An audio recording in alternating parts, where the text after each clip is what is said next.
3 days later, when Laban returned, he was furious. He pursued Jacob for 7 days and finally caught up with him in the hill country of Gilead, west of the Euphrates River. Jacob and his people feared for the worst. They prepared for battle. But there was none. Laban had come in peace.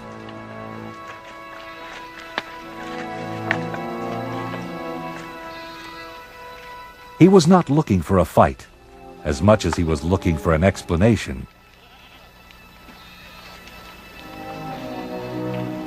Not only was Laban insulted that Jacob had left secretly, not even allowing him to kiss his daughters and grandchildren goodbye, but he was further upset by the idea that Jacob had stolen his teraphim, the images of his household gods.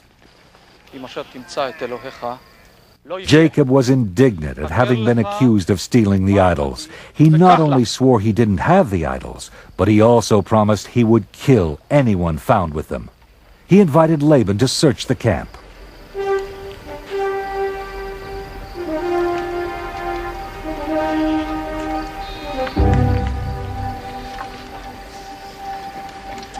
When Laban came to Rachel's tent, she was sitting on the camel bags where she had hidden the idols. Rachel pleaded that she could not rise, for the way of women was upon her.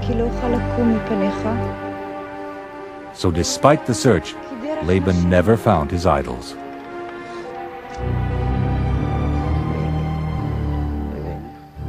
Afterwards, Jacob and Laban made a pact of peace. The following day, Laban kissed his daughters and grandchildren goodbye, and the two men and their parties went their separate ways.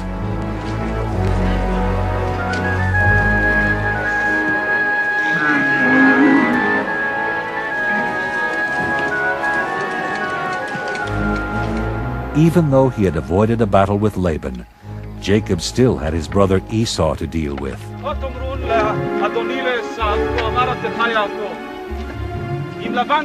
He decided to send messengers ahead to Esau in the land of Seir, the country of Edom. He told them to tell Esau that he had been living with Laban as an alien and had been detained there until now.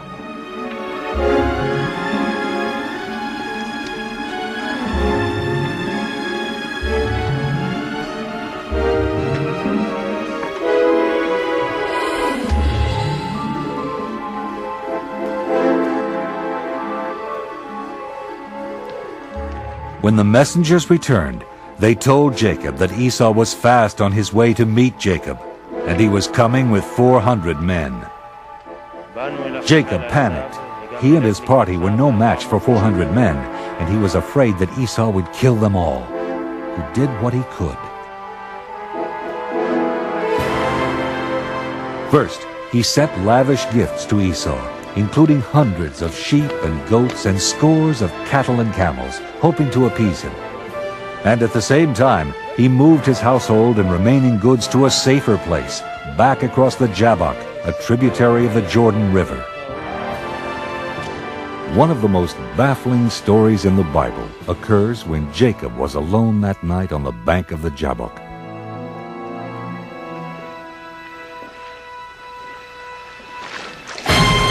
Suddenly, he found himself wrestling in the dark with a mysterious stranger. Religious scholars for generations have debated the significance of this wrestling match. Does it symbolize the Israelites' persistent struggles with the Lord and the divine blessing it earned? Is it the battle every human must undergo with the forces of evil?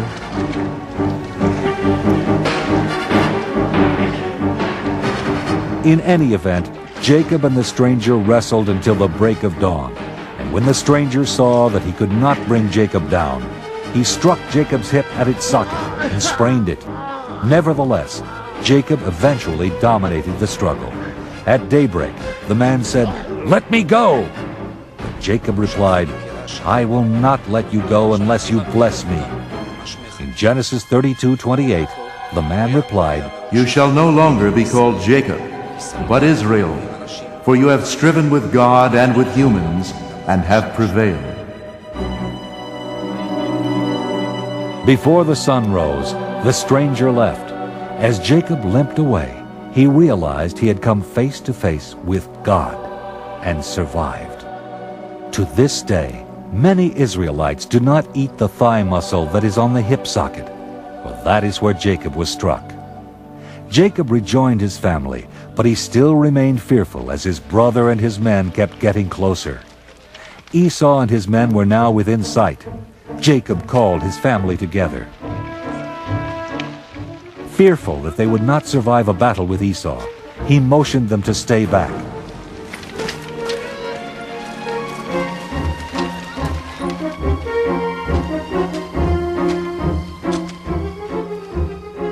When Esau came closer, Jacob bowed to the ground 7 times. The two brothers, who had not seen each other for over 20 years, approached each other.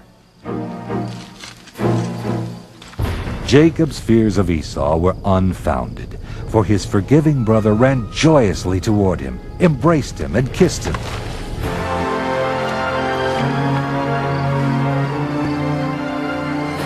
Esau asked Jacob what he meant by sending all those gifts. And Jacob replied, "To find favor with my Lord." But Esau said, "I have enough, my brother. Keep what you have for yourself." But Jacob insisted, and Esau finally accepted the gifts.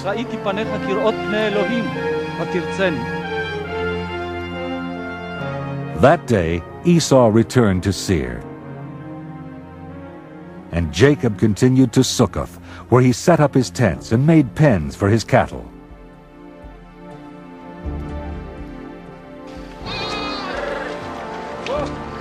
Many years later, Jacob finally arrived safely at Shechem in the Promised Land, the land of Canaan, and he set up camp within sight of the city.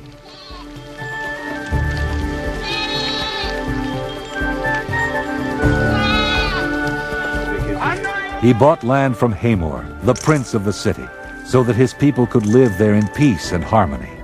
And he set up an altar to the God of Israel.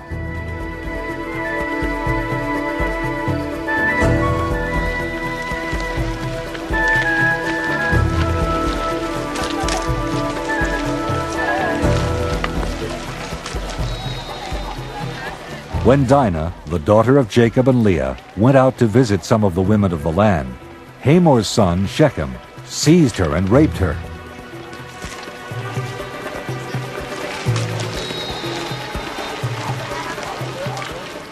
When Jacob heard that his daughter had been defiled, he held his peace until his sons returned home from the fields.